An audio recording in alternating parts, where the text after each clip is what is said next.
और इन पागलों का इलाज तो अब होने वाला है, जो 75 साल में इलाज नहीं हुआ अब होने वाला है। इसलिए कि कुफ्र ने हाथ डाल दिया है अजमेर मोहल्ला में, और वहां हाथ डाल दिया है जिसका बेटा कहीं और का नहीं है, जिसका बेटा, जिसका बाबा मौला अली है, जिसकी अम्मी सैयदा फातिमा ज़हरा है। तब बलिया भी कहता कल के टूअरो, जब तुम्हारा राजा सिलेंडर हो गया,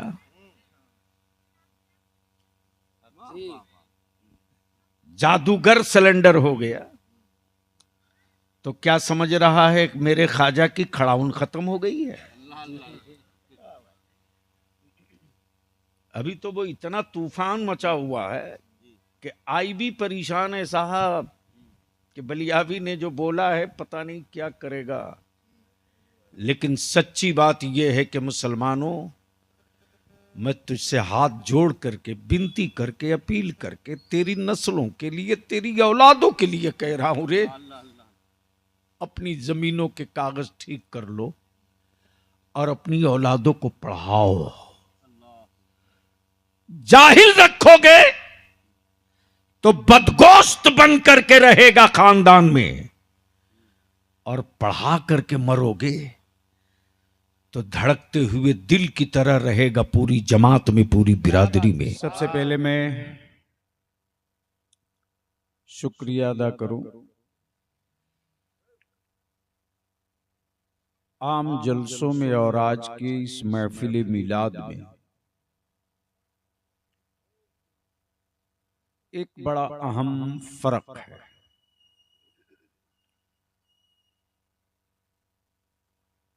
लेकिन बेपनाह खुशी और मसरत भी है कि जिस आलिम दीन ने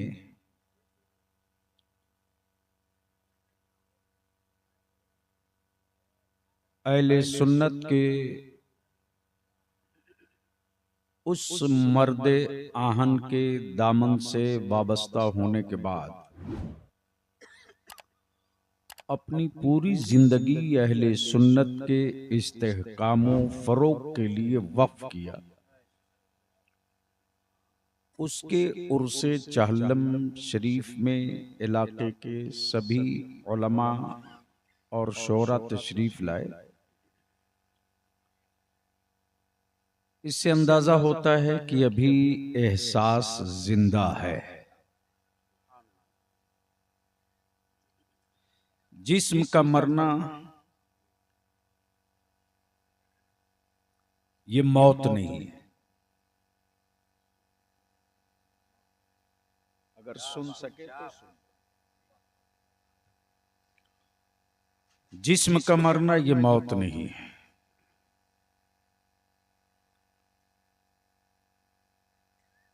मकान बना है तो टूटेगा, पेड़ खड़ा है तो गिरेगा, जो सूरज चमक रहा है वो टूटेगा।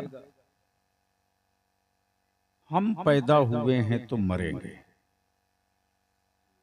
ये तय है।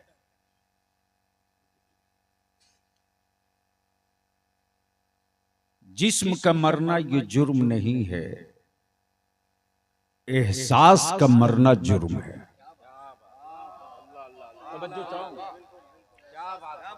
और जिस जमात, जिस कौम, जिस मिल्लत, जिस समाज की जिम्मेदारों का एहसास मर जाए,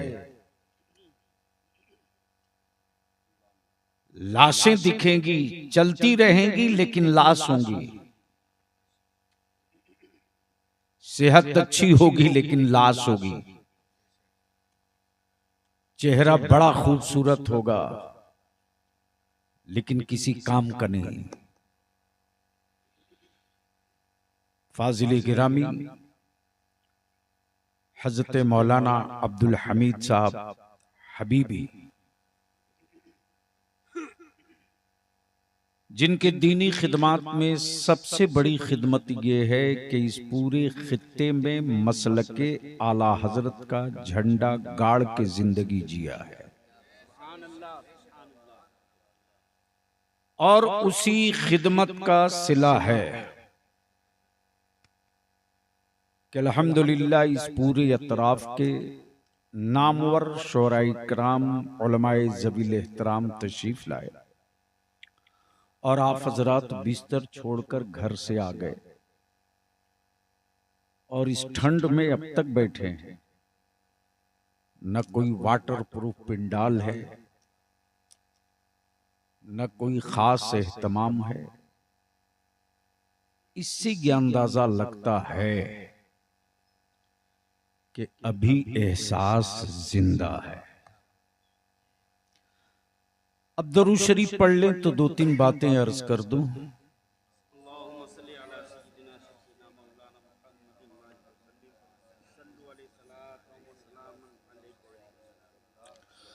मेरे ख्याल से हिंदुस्तान में इस वक्त कई राज्यों में उतने जलसे नहीं होते जितना सिर्फ संथाल परगना में होता है। लेकिन अफसोस कि हम दरूद शरीफ भी याद न करा सके।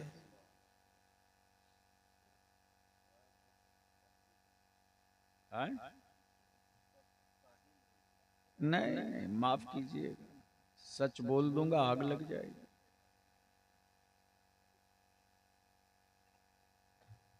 पढ़े लिखे लोगों के लिबास की तरह लिबास पहन लेने से हर जिस्म पढ़ा लिखा थोड़ी होता।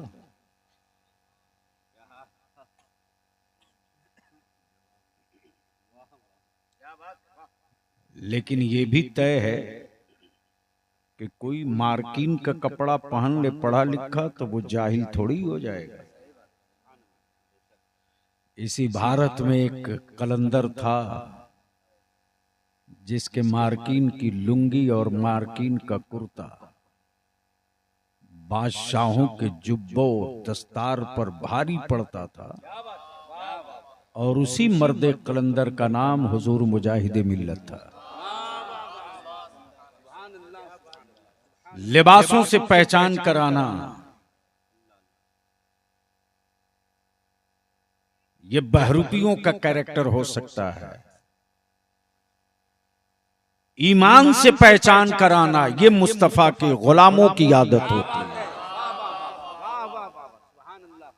लिबास चाहे जैसा रहे, ईमान खूबसूरत है।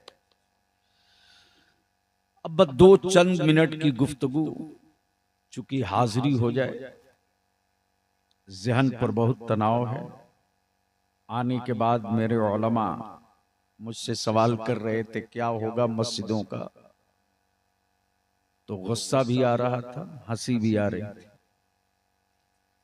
25 साल पहले पागल की तरह घूमते रहा बलियावी मुसलमानों तुझको समझाने के लिए कि अपनी अपनी मस्जिदों का कागज पेपर दुरुस्त कराओ। अवाम तो अवाम, मेरे उलमा नशा में थे। सौदा दिख रहा था, पता नहीं कोई कारोबार तो नहीं है।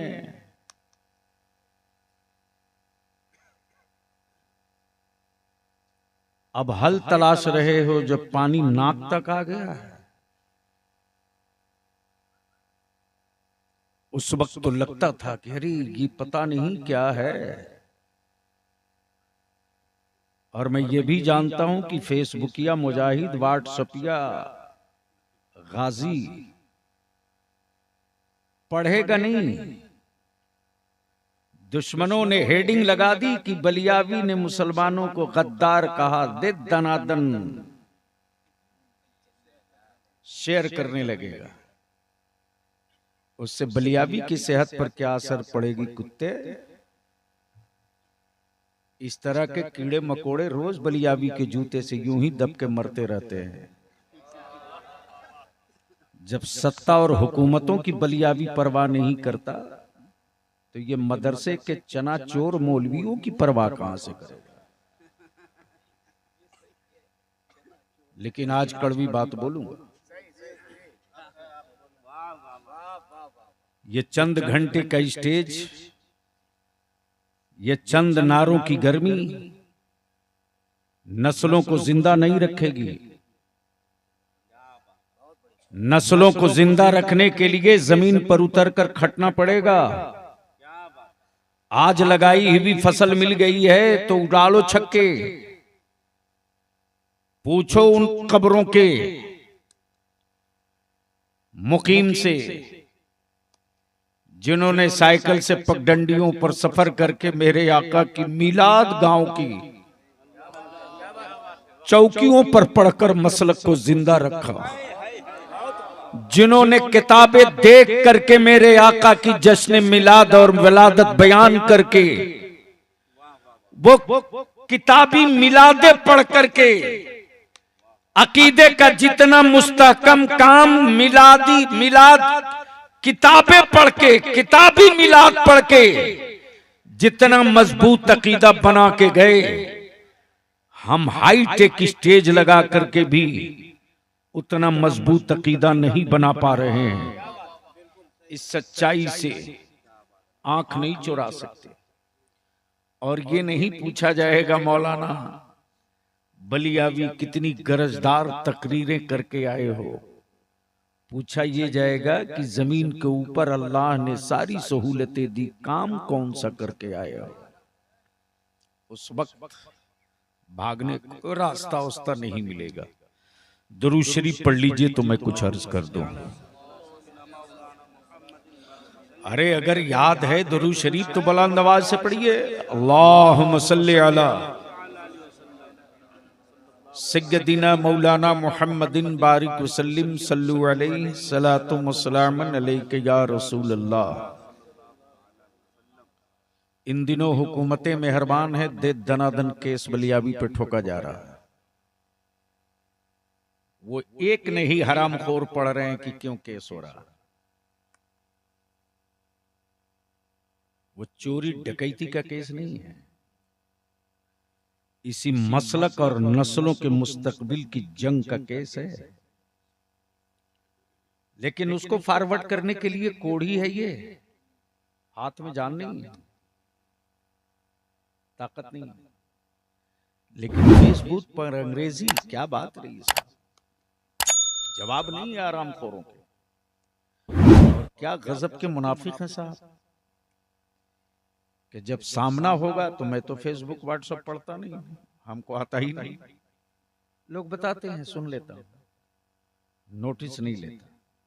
लेकिन आज बलियावी की गुफ्तगू 10-5 मिनट सुन लो, अगर मर्जी है तो सुधरो, नहीं मर्जी तो भारत में कीड़ों मकोड़ों के मरने के बाद दुनिया गम मनाएगी। तेरी औलादों के मरने के बाद लड्डू बटेंगे तेरे दरवाजे। लिख लो जो मैं कह रहा हूं।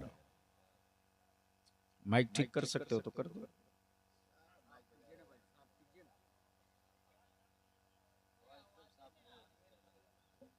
मैं क्या कह रहा हूं कुछ समझ में नहीं आ रहा लोगों को।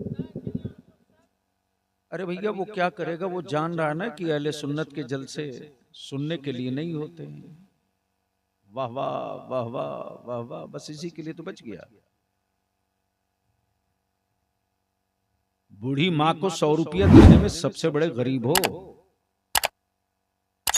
लेकिन मौलाना बलियावी को गड्डी फाड़ के नया नया दिखाओगे। मस्जिद के इमाम की तनख्वाह देने के लिए धरती पर तुमसे बड़ा गरीब कोई नहीं है। और सीधे कहोगे कि इतना महंगा इमाम, लेकिन चंद घंटे की मस्ती के लिए ना आप गरीब हो ना कमजोर हो। एक अपनी औलाद की फीस देने के लिए स्कूल और कॉलेज में,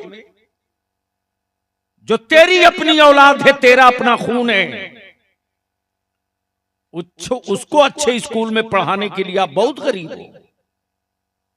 ये काम हुकूमत करे। लेकिन कव्वाली हो तो साहब आपसे बड़ा धन्ना सेठ इलाके में कोई नहीं है। मेरी बातें थोड़ी कड़वी लगती हैं, लेकिन आपके गुस्सा और आपके नाराज होने से मेरी सेहत पर फर्क क्या पड़ना है। हम तो अब तकरीर नहीं कर रहे हैं, अपने सीने का बोझ उतार रहे हैं ताकि कयामत के दिन जवाब देने से बच सके। मर्जी आपकी, जो फैसला कर। तो कुछ सुनने का मूड है तो बाबा से बुलंद दुरूद शरीफ पढ़ लीजिए।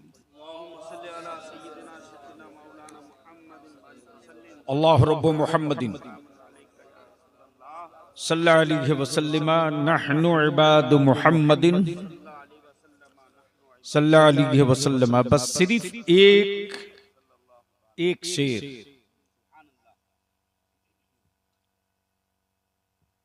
आखिरी वक्त है एक बीमार का।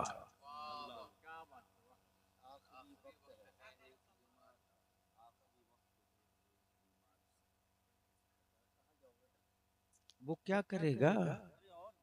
अरे उसका काम था, मशीन लगाया, घर गया।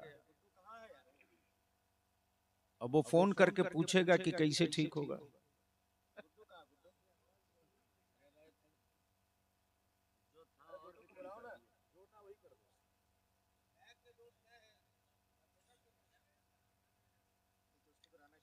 अरे तो वो ऑपरेटर थोड़ी है।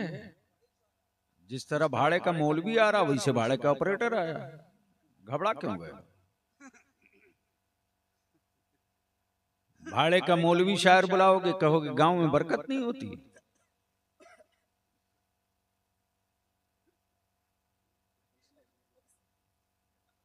मेरी बातों से किसी को तकलीफ हुआ रहा करे सर।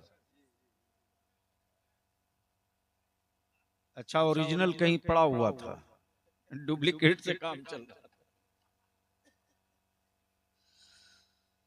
एक बार बोल दो या रसूल अल्लाह, बोल दो बोल दो बोल दो। अरे जोर से बोलो तो कुछ मूड बन जाए। तवज्जो चाहो अल्लाह मकबूल साहब पीछे कहां बैठ गए? आप लोग पीछे बैठ बैठ कर बहुत सारे लोगों को आगे कर दिए। खामखा आगे आगे, कोई दिक्कत नहीं ना है आगे आने में। अब तो अच्छी गुफ्तगू करने के लिए न स्टेज मिलता है, न सामीन मिलते हैं।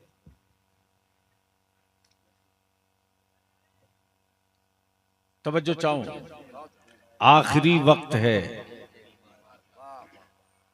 एक बीमार का। दिल लगा लो, शायद यहीं से गुफ्तगू के लिए ज़हन तैयार हो जाए। आखिरी वक्त है एक बीमार का, दिल मचलने लगा शौक़ दीदार का। अहले इल्म की तवज्जो चाहो। आखिरी वक्त है एक बीमार का। अल्लाह अकबर। बीमार तो सभी होते हैं, मौत सभी को आनी है, मोमिन की भी काफिर की भी। एक बीमार मोमिन की चाहत क्या होती है? आखिरी वक्त है एक बीमार का, दिल मचलने लगा शौक़ दीदार का। बुझ न जाए कहीं ये चरागे सहर, दोनों आलम के सरकार। बुझ न जाए कहीं ये चरागे सहर, बुझ न जाए कहीं ये चरागे सहर, दोनों आलम के सरकार। बस यहीं से समझ ले, सुबह के वक्त का टिमटिमाता हुआ चिराग, जिसको चिराग सहरी कहते हैं, और एक बीमार है। दोनों की कैफियत एक है, दोनों की कैफियत एक है। एक बुझता हुआ चिराग गुजरती हुई रात और अपने वजूद को देखता है। उस वक्त लोग देखते हैं कि ये चिराग बुझने के करीब है। इसकी लबें बता रही है, मध्यम पड़ती इसकी रोशनी बता रही है, कमजोर पड़ते इसके उजाले बता रहे हैं। कमजोर पड़ते इसके उजाले बता रहे हैं, मध्यम पड़ती इसकी रोशनी बता रही है। ठीक वही कैफियत एक बीमार की होती है, लेकिन फर्क क्या है? फर्क क्या है? एक वो है जो बीमार पड़ा है, मर के बिस्तर पर है, तो उसकी तमन्ना है बेटा कहां है, बीवी किधर है, पोता किधर है, नवासा किधर है। लेकिन जिसके वजूद में मुस्तफा का इश्क और ईमान जिंदा है, उसकी ये तमन्ना कभी नहीं होती कि मेरे खानदान के अफराद किधर हैं। उसकी एक ही तमन्ना होती है कि मेरी सांसें उखड़ने से पहले मुस्तफा का दीदार हो जाए, मेरी सांसें टूटने से पहले मदीने के आका का जलवा दे। आखिरी वक्त में एक बीमार का दिल मचलने लगा, शौक दीदार का बुझ न जाए कहीं, ये चरागे सहर दोनों आलम के सरकार आ जाएंगे। अब इसको इसी जगह रोक लो। ये कैफियत कब पैदा होती है, ये जुनून कब जवान होता है, ये शऊर कब बालिग होता है, ये ख्याल नसों, ये ख्याल रूह में कब दाखिल होता है। तो याद करो, जब आंखें हयादार हो, दिल वफादार हो, रूह सेहतमंद हो, और उसके वजूद की हर सांस की एक मंजिल हो, एक मंजिल हो कि सब बनाए गए हैं, सब बनाए गए हैं रसूल के लिए, सब बनाए गए हैं रसूल के लिए। मेरी आंखें भी बनी है मुस्तफा के लिए, मेरा दिल भी बना है मुस्तफा के लिए। और जिसके वजूद में ये कैफियत होगी, उसे मर के बिस्तर पर न अपनी औलाद याद होगी, न अपनी प्रॉपर्टी याद होगी, न अपनी जायदाद याद होगी, न अपनी हुकूमत और रियासत याद होगी, बल्कि उसके सामने एक ही तमन्ना और एक ही शौक होगा। सांसें जाती है तो जाए, दिल की धड़कनें रुकती है तो रुकने दे। मेरी आंखें पथराने से पहले, मेरी आंखें बेनूर होने से पहले रब के महबूब के नूर का जलवा सामने आ जाए। अब इसको इसी जगह रोक लो प्लीज भैया, इसको हटा दो ना, हम पर रहम कर दो। क्यों ऐसा कर रहा हूं? हमसे क्या दुश्मनी है? नहीं, हमसे क्या दुश्मनी है आप? नहीं, मैं वो कोई पेशावर खतीब नहीं हूं यार। आज तक किसी सेठ की तिजोरी की औकात नहीं जो बलियावी का नजराना तय कर ले।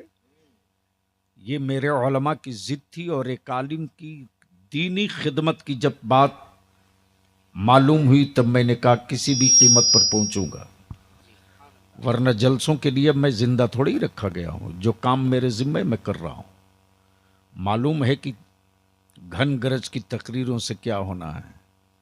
चंद मिनट के नारे लगे, कहानी खत्म। सुबह सवेरे वही मस्जिद में 3 नमाजी, मोहल्ले में मुसलमानों के मोहल्ले में वही नशाखोरी, वही आवारागर्दी। बचा क्या है?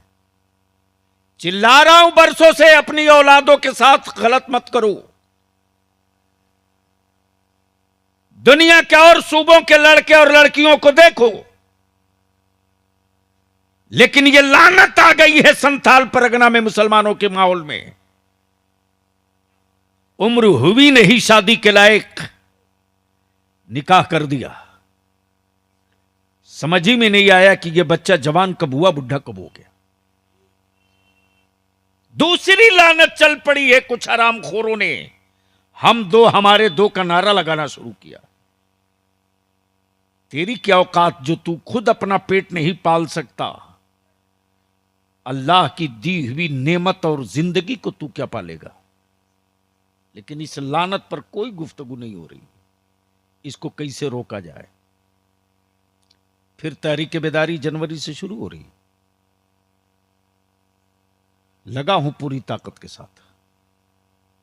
बस व्हाट्सएप फेसबुक में लगे रहो, इसी डब्बे ने नाश किया है, इसी डब्बे में दफन किए जाओगे। चीखते रहोगे तेरी मस्जिदें हाथ से निकल जाएंगी, चिल्लाते रहोगे तेरे मदरसे हाथ से निकल जाएंगे। या तो मदरसों का नाम बदलना पड़ेगा, या तो मदरसों का नाम बदलने से पहले आज की तारीख में अपने आप को बदल लो।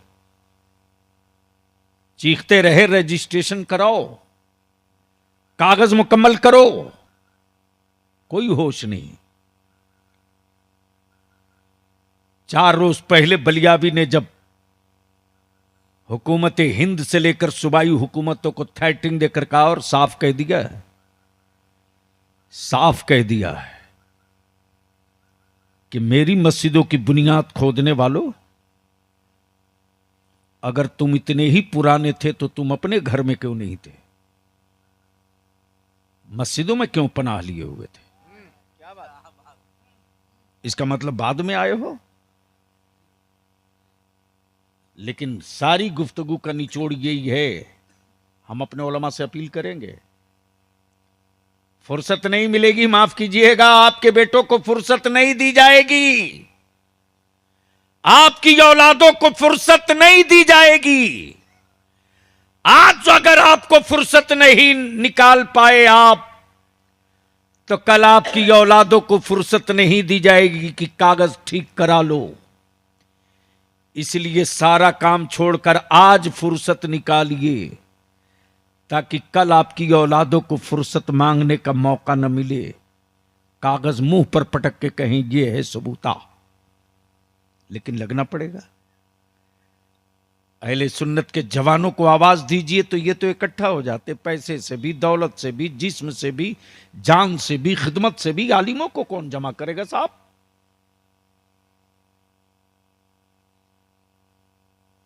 गांव में चास करने वाले को फुर्सत निकल जाती है अल्लाह और उसके रसूल के लिए। पत्थर काटने वाले मेरे बच्चों को फुर्सत निकल जाती है दीन और सुन्नियत के लिए। दुकान पर काम करने वाले बच्चों को और लोगों को फुर्सत निकल जाती है नामूसे रिसालत के लिए। लेकिन हजरत लोगों को फुर्सत नहीं है। माफ कीजिएगा, इसमें कसूर मेरी आवाम का नहीं, इंदल्लाह इंद रसूल सबसे ज्यादा सख्त बाज पुरसम से होगी, उलमा से होगी। आप क्या कर रहे थे? आप क्या कर रहे थे? अब बस इसको जहन को यहीं रोक लो और गुफ्तगू का वो हिस्सा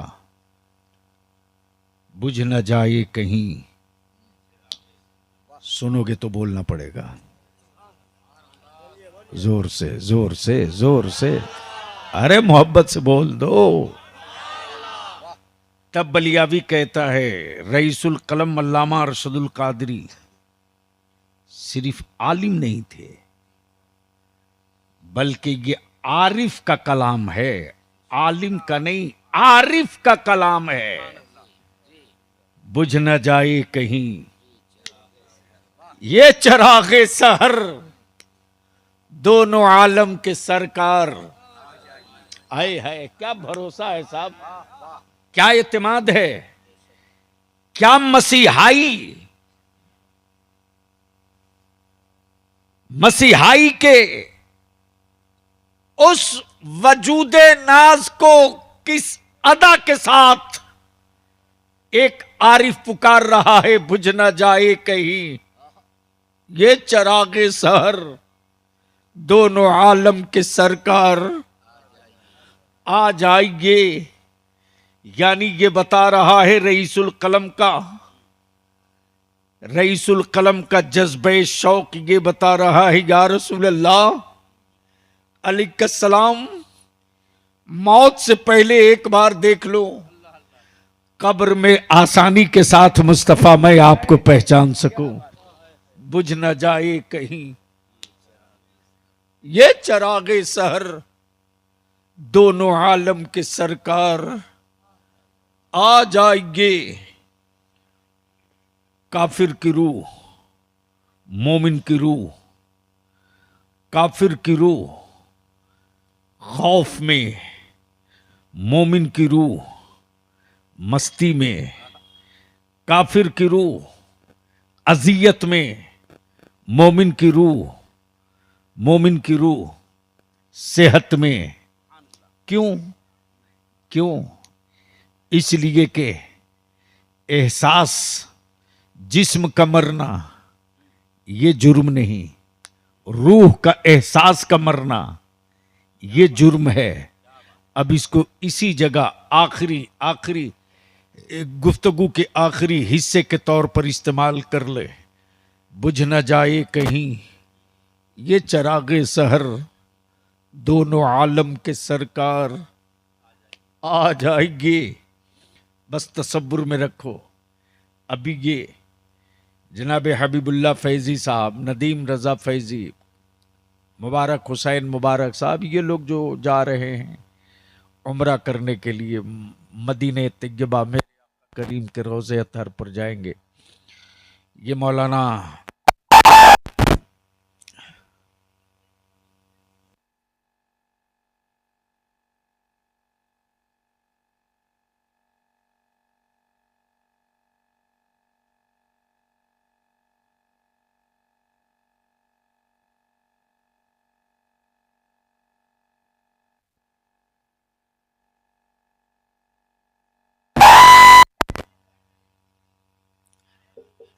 चलो भैया जैसे है।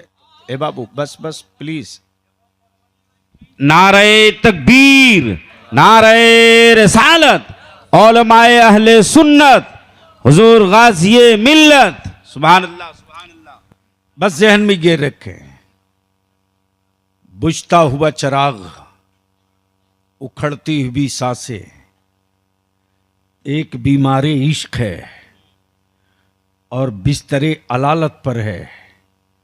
जिस्म का हर हिस्सा जवाब दे चुका है और अब अंदर का यकीन बोल पड़ा है कि अब मेरी सांसें थमने वाली हैं।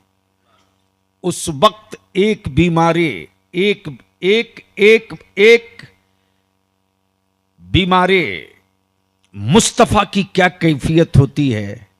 और याद रख लो, मुख्तसर और दो जुमले में मसलके आला हजरत, चादर, उर्स, गागर, संदल, ये निशानी है, ये निशानी है। असल जो रूह है मसलके आला हजरत की, वो मुस्तफा का इश्क है, वो रसूल की मोहब्बत है। वो मोहब्बत इस कदर गालिब रहे, इस कदर गालिब रहे कि औलाद भी कुर्बान कर दिया जाए नबी पर, दौलतें भी कुर्बान कर दी जाए नबी पर, हर सांस कुर्बान कर दिया जाए नबी पर। और जब यह कैफियत होती है उस वक्त उस बीमारे मदीना की अजमत और रिफात का आलम यह होता है कि फरिश्ते मुंतजिर रहते हैं उसकी पाकीज़ा रूह को लेने के लिए। इसलिए बस यहां रुककर हजरत मौलाना अब्दुल हमीद साहब हबीबी, अल्लाह ताला करबट करबट जन्नत अता फरमाए। छाईटाड़ मदरसा ना, छाईटाड़ आपके यहां से कितना दूर है? अरे बोलो ना।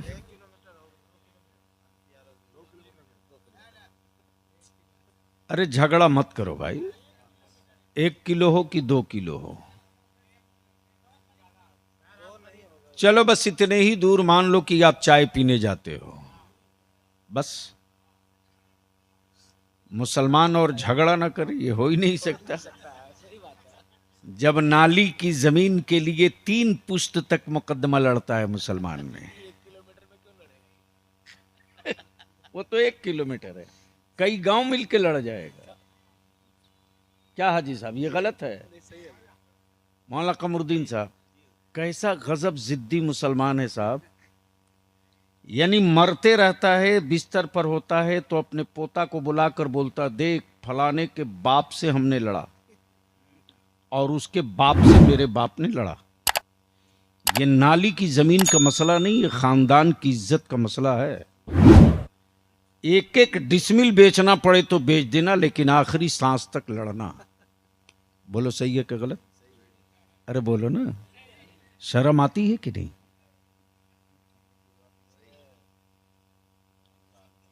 जो काम बैठ करके मस्जिद में हल कर लेना चाहिए वो कचहरी में करते। अरे शुक्र करो कि चंद फकीर पैदा हो गए संथाल परगना में। उन फकीरों ने अपनी नस्लों की रोटी की खेती नहीं की। अहले सुन्नत की वो फसलें बाहर उगा के दुनिया से रुखसत हुए कि आज उन आबादियों में कोई मौलाना पहुंचे न पहुंचे, उन फकीरों ने नबी कौनैन का इश्क और बरेली के इमाम का मसलक और अकीदा बरसों पहुंचा दिया है।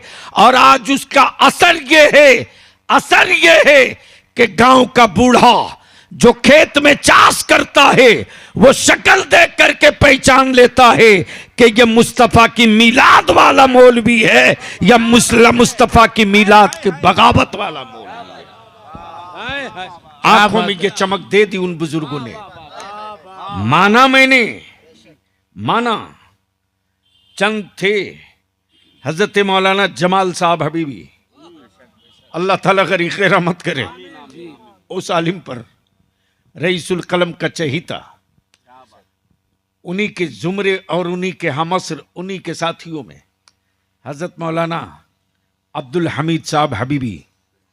माना कि उन्होंने बुखारी नहीं पढ़ाया, माना कि उन्होंने तिरमिजी नहीं पढ़ाया, लेकिन इतना काम तो कर दिया कि बुखारी पढ़ने वाले मदरसे में जाने के लिए एक छोटा कारखाना तैयार कर दिया। क्या बात है। तिरमिजी पढ़ने वाले मदरसों में जाने के लिए एक छोटा कारखाना तैयार कर दिया। यानी अपनी मिल्लत की औलादों को ऐसा मटेरियल बना दिया कि वो ढलेगा तो रजा के मसलक के ही सांचे में ढलेगा, किसी दूसरे के सांचे में नहीं ढलेगा। वाह वाह। इससे बड़ी खिदमत क्या है साहब। बस आखिरी बात अर्ज कर दूं, उन्हीं के ईसाले सवाब के लिए आज की महफिल है। बस ये जानते हुए सर्दी भी ज़्यादा है और मुझे पूरा यकीन है, पूरा भरोसा है, और जो मैं आजकल तमाशा देख रहा हूँ, अब तो हमारे जलसों में मजमा इसलिए भी कम आएगा कि अब पब्लिक की क्या ज़रूरत है, यूट्यूबर काफ़ी है। हाँ, अब तो यूट्यूब पर घर में बैठ के लोग सुन लेंगे। अरे कल ये वही लोग हैं जो यूट्यूब के जरिए तरावी भी पढ़ाने की बात कर देंगे।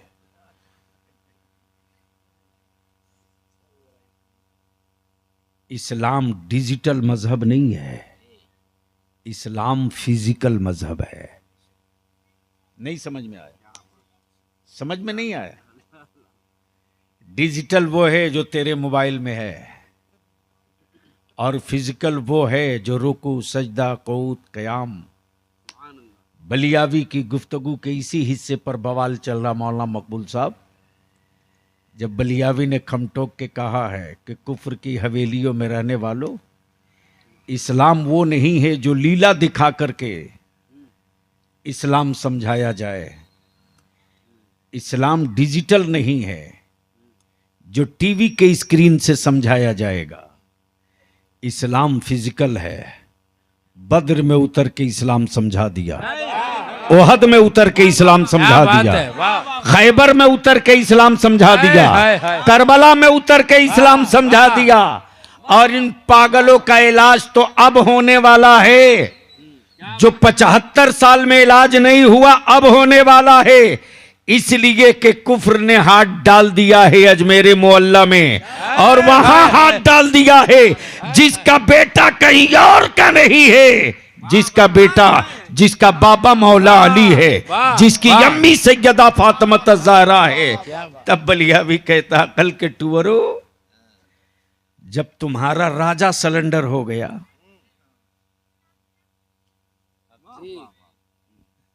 जादूगर सिलेंडर हो गया, तो क्या समझ रहा है मेरे ख्वाजा की खड़ाउन खत्म हो गई है? अभी तो वो इतना तूफान मचा हुआ है कि आई भी परेशान है साहब कि बलियावी ने जो बोला है पता नहीं क्या करेगा। लेकिन सच्ची बात यह है कि मुसलमानों, मैं तुझसे हाथ जोड़ करके विनती करके अपील करके तेरी नस्लों के लिए तेरी औलादों के लिए कह रहा हूं रे, अपनी जमीनों के कागज ठीक कर लो और अपनी औलादों को पढ़ाओ।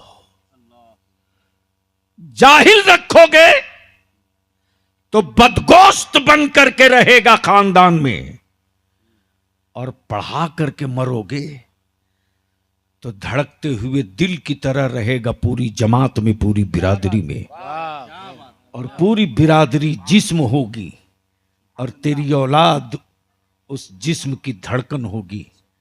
इसलिए मैं विनती करके कहूंगा, पढ़ाओ अपनी औलादों को। मालूम है हजरत, इसी पिछले 27 तारीख को बिहार में स्टेट सर्विस कमीशन का रिजल्ट आया है। इसी बिहार में 27 नवंबर को। उन हरामखोरों को क्या पता कि बलियावी क्या कर रहा है किसके साथ, जिसका बाप सियासत की हिज्जे नहीं जानता। 29 बच्चे हमारे 29 अभी ऑफिसर बने हैं। 29, और उसमें 8 सीधे 8 बच्चे सीओ बने। सीओ जिसके कब्जे में पूरी जमीन, अनुमंडल की जमीन का वो मालिक होगा। ये एक दिन में हुआ है, ये 2 दिन में हुआ है। ना जाने कितने हालात से गुजरने पड़े हैं, और तब जाकर के हुकूमत की नसें दबाई है तो ये सारे मसले हल हो रहे हैं। लेकिन अफसोस साहब, अफसोस, मैं चीखते रहा, उर्दू दफन हो गई।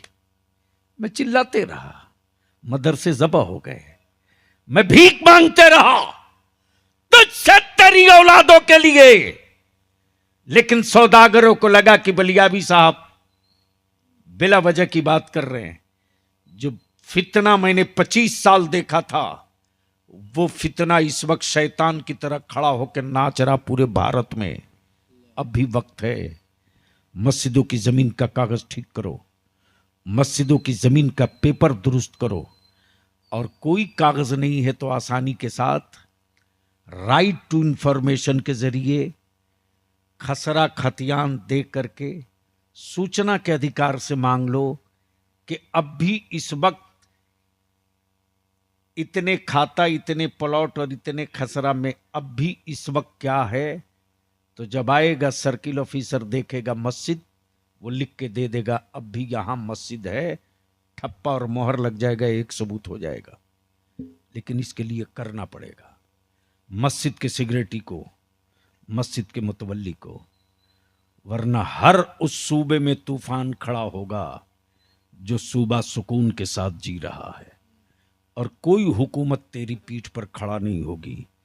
इसलिए कि आपके वोट से सबको प्यार है, आपकी नस्लों से किसी को कोई हमदर्दी नहीं है। आपको खुद खड़ा होना पड़ेगा। हज़रत मौलाना अब्दुल हमीद साहब ने सबसे बड़ा काम ये किया कि घर घर से बच्चों का चंदा कर लिया, एक तहरीक चलाई, आलिम बनाओ, हाफिज बनाओ, मौलाना बनाओ। जाहिर सी बात है, बरसों पहले किसी कलंदर ने मुस्तफ़ा के दीन के मुबल्लिग बनाने का एक कारखाना छोटा सा डाला था, और आहिस्ते आहिस्ते उसी कारखाने से निकलकर कोई फैज़ुल उलूम जमशेदपुर गया, कोई हनफिया गरीब नवाज गया, कोई गदारे शरिया गया, कोई इल्जामतुल अशरफिया गया, कोई मंजर इस्लाम गया, कोई जामतुर रज़ा गया, और पढ़ करके जो बहार निकली है, तो आज पूरे हिंदुस्तान के हर स्टेज पर खतीब है तो संथाल परगना का, शायर है तो संथाल परगना का, मुदर्रिस है तो संथाल परगना का, नाजिम है तो संथाल परगना का। क्या ये एक दिन में हुआ है? किसी प्रोफेसर ने किया है, किसी मास्टर ने किया है, किसी टीचर ने किया है?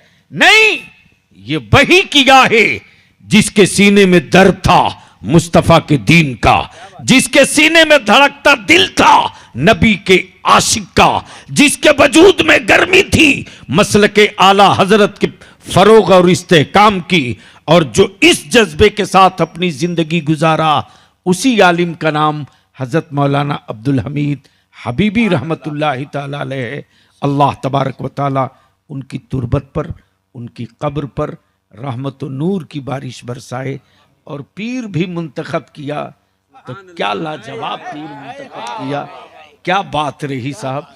आला हजरत से कितना करीब का सिलसिला है, कितना करीब का सिलसिला है, कितना करीब का सिलसिला है। यानी हुजूर मुजाहिद मिल्लत उनके खलीफा जो आला हजरत के अपने लख्ते जिगर हैं, अपने लख्ते जिगर हैं, यानी सीधे दादा पीर आला हजरत, दादा पीर आला हजरत। वो भी चाहते तो इस इलाके में खानकाह खोलकर बहुत सारा मुरीद कर लेते। आजकल तो बस दो ही चीज है कि जहां कोई नहीं जा रहा वहां ये हजरत लोग हाजिर हैं और एक से एक हरामखोर टाइप के दलाल पैदा हो गए हैं। मत पूछिए साहब, नाश करके बड़ा करा रखा लोगों ने, और क्या खूबसूरत लिबास पहन करके जन्नत बिचवा रहे हैं। दे धनादन, दे धनादन, दे धनादन। और जिसकी जन्नत माँ आंगन में है उसकी तरफ कोई पलट के नहीं देखता। अरे तेरी जन्नत मेरी जन्नत माँ के कदमों के नीचे है रे। जिसकी माँ जिंदा है और करीब है उससे पूछ। आज बलियावी किसी भी सत्ता से दो दो हाथ करने को इसलिए तैयार है कि बलियावी की माँ की दुआ 24 घंटा इसके साथ चला करती है। इसलिए मैं हजरत के साहबजादों से और हजरत के खानदान के लोगों से और गांव वालों से अपील करूंगा कि चहल्लुम करके जलसा को बंद मत कर देना। कम से कम साल में एक जलसा पूरा गांव मिल करके, जलसा तो करते ही हो, लेकिन इसी जलसे को पूरे गांव वाले मिल करके एक आलिम की यादगार के तौर पर आप मुनक्कद कीजिए, ताकि ज़माने को बताया जा सके कि इस गांव में हुजूर मुजाहिद मिल्लत का एक ऐसा जानिसार रहा करता था जो आला हजरत से बिल्कुल करीब का रूहानी रिश्ता था। यानी जो मुजाहिद मिल्लत का मुरीद है, आप समझ सकते हो, वो आला हजरत के शहजादे के मुरीद का बेटा है। सुभान अल्लाह, कितना करीब का रिश्ता है। और अपनी रूह को मत मरने दो, जिस्म की मौत है वो तो आते रहेगी। तुम मत डरो, ईमान मजबूत रखो। मौत से उसे डर लगता है जिसे अगले जन्म में कुत्ता बिल्ली बनने का डर रहता है। हमको मौत से इसलिए डर नहीं लगता, इसलिए कि हम पैदा हुए हैं मरने ही के लिए, लेकिन हमारी जिंदगी और हमारी रूह का एक ही मकसद है कि आखिरी वक्त है, एक बीमार का दिल मचलने लगा, शौक दीदार का बुझ न जाए कहीं, ये चरागे सहर दोनों आलम के सरकार आ जाएंगे। तसव्वुर करो कि जिस बीमार के सामने कौनैन के मसीहा आ जाएं, उसकी रूह किस सुकून के साथ बदन से निकलती होगी। और जब रूह जिस्म से बाहर होती होगी, उस वक्त रूह की कैफियत को कोई न कैमरा कैद कर सकता है, न अल्फाज उसके अहाता कर सकते हैं। उस वक्त की कैफियत यही रहती होगी और रूह मुस्कुरा के कहती होगी, तेरी जिंदगी स्वार्थ हो गई, तेरा वजूद मुकम्मल हो गया, तू तर गया, तू तर गया। इसलिए कि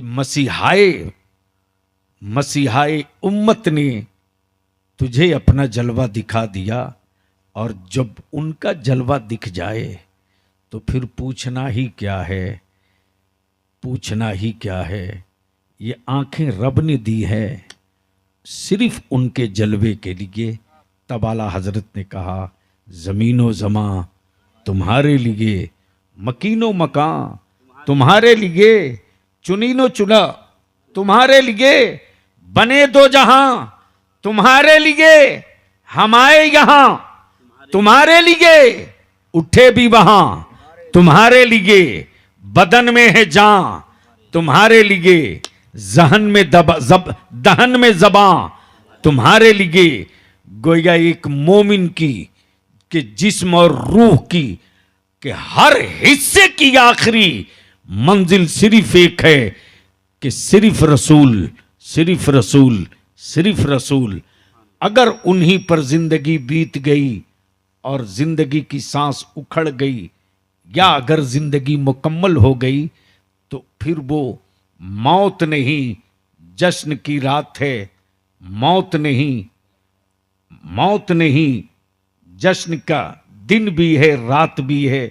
तब आरिफ बिल्लाह हजरत आसी अलैहि रहमा ने मुस्कुरा कर कहा, अच्छा हजरत, हजरत लोग मदीने जाने की बात करते हैं, हजरत आसी अलैहि रहमत रिजवान आरिफ बिल्लाह, सुभान अल्लाह, क्या आरिफ बिल्लाह, आरिफ बिल्लाह। और मालूम है ये कौन है? अल्लामा अरशदुल कादरी अलैहि रहमा के दादा पीर होते हैं, यानी अल्लामा अलैहि रहमा के वालिद के पीर हैं, इतना करीब का है। तो जब बीमार पड़ गए हजरत आरिफ बिल्लाह सरकार यासी अलैहि रहमत रिजवान, तो मुरीदों ने कहा हुजूर आप हज पे नहीं गए, एक मर्तबा हज पे चलिए। तो हजरत आसी फरमाते, मैं इस लायक कहाँ, मैं इस काबिल कहाँ हुआ हूँ कि उनके शहर पाक में कदम रखूं।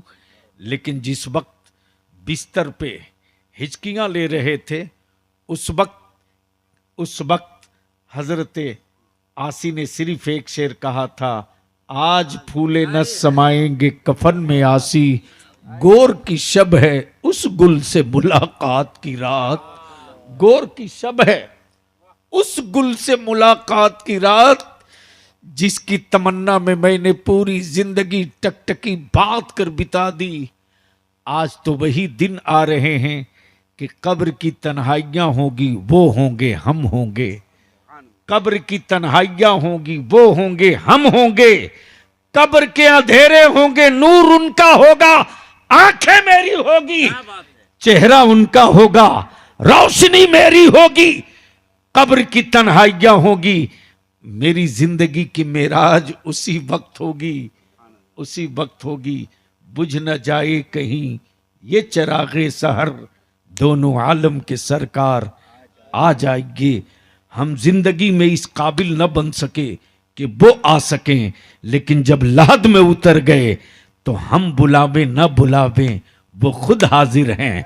और जब ये मंजिल होती है, जब ये मंजिल होती है और इश्क जिंदा होता है, तो मदरसा गया हो कि ना गया हो, बुखारी पढ़ा हो कि ना पढ़ा हो, तिरमिजी देखा हो कि ना देखा हो, इश्क और ईमान अगर जिंदा लेकर गया तो lahd में पहुंचते ही उनका जलवा देखकर बोल पड़ेगा, फरिश्तों जरा ठहर जाओ, फरिश्तों जरा रुक जाओ, फरिश्तों जरा मोहलत दे दो। अरे ये तो वही मुस्तफा हैं जिनको बिन देखे मैंने कभी लाखों सलाम भेजा, कभी करोड़ों दरूद भेजा, कभी खूब सलाम भेजा। फरिश्तों सवाल जवाब बाद में कर लेना, पहले मुझको अपने आका पर सलाम पढ़ लेने दो, पहले मुझको अपने आका पर सलाम पढ़ लेने दो। ये चिरागे इश्क जिन बुजुर्गों ने जलाई है, अल्लाह तबारक व ताला उनके दीनी खिदमात को कबूल फरमाए। यार जिंदा सोहबत बाकी, खुदा हाफिज, सलाम अलैकुम।